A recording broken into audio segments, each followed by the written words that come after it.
So this is the instruction sheet you'll receive with your stretcher frame. I'll go over it very quickly. It's important to read this before you assemble the frame.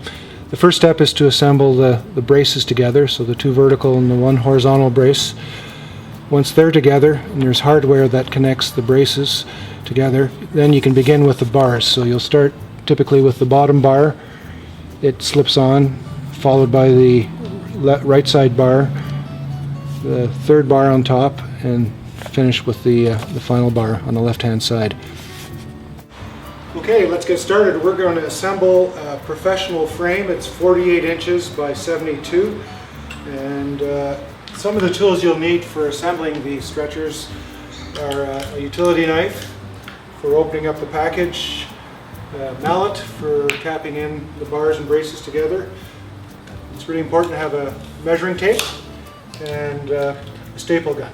You'll see these tools used in the next few minutes as we assemble this frame. First step is to assemble the braces together.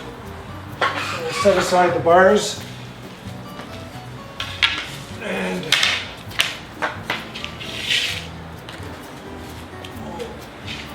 connect the braces together. There are dado joints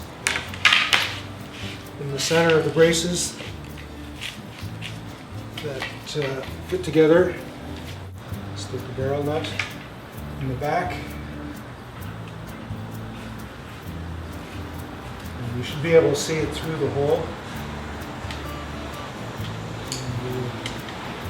Put the Phillips screw and tighten it down. Now what I'm going to have to do here is just flip this over. It's important to note that the tenon should be on the canvas side, which is the slope side of the bar, so that when you assemble it, this is the fit that you should get.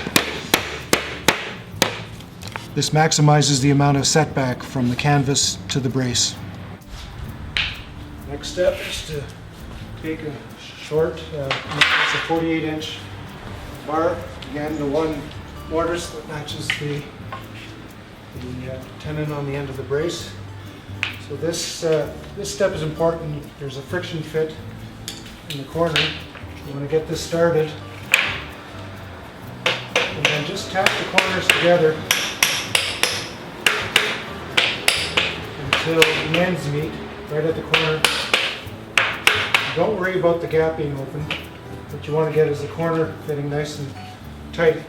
And then you can swing this over until the tenon and mortise match. And tap that in. Third bar, another 72-inch bar with two mortises to fit the two braces.